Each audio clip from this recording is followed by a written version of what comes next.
क्या आप जानते हैं कि बाली को छिपकर तीर मारने की सजा भगवान श्री राम को ही मिली थी?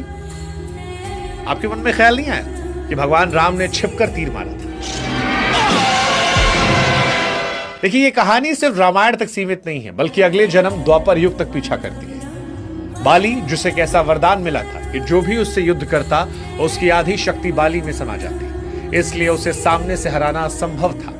इसी कारण परिस्थितियों में धर्म की रक्षा के लिए भगवान श्री राम ने उसे सामने से नहीं बल्कि छिपकर तीर मारा था। लेकिन इस एक घटना का प्रभाव इतना गहरा था कि स्वयं भगवान को भी अपने कर्मों का फल भुगतना पड़ा। कहते हैं कि द्वापर युग में जब भगवान श्री कृष्ण जंगल में एक पेड़ के नीचे बैठकर बांसुरी बजा रहे थे, तभी एक आदिवासी शिकारी ने दूर से कृष्ण के पैर को हिरण की आंख समझ लिया। उसने निशाना साधा और तीर चला दिया, जो सीधे श्री कृष्ण की एड़ी में जा लगा।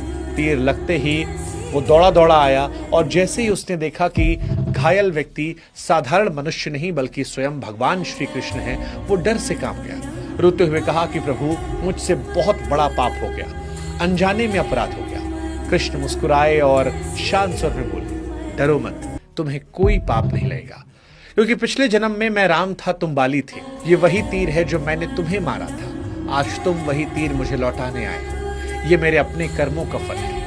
ये कहानी बताती है कि इस ब्रह्मांड में एक ही नियम अटल है, और वो है कर्म का फल, जो किसी को नहीं छोड़ता, चाहे वो राजा हो, महाराजा हो, साधारण मनुष्य हो या स्वयं भगवान श्री कृष्ण हो। इसलिए कर्मों को लेकर सजग रहिएगा और कोई भी दुष्कर्म करने से पहले ये बात याद रखिएगा, कर्मा लौटेगा।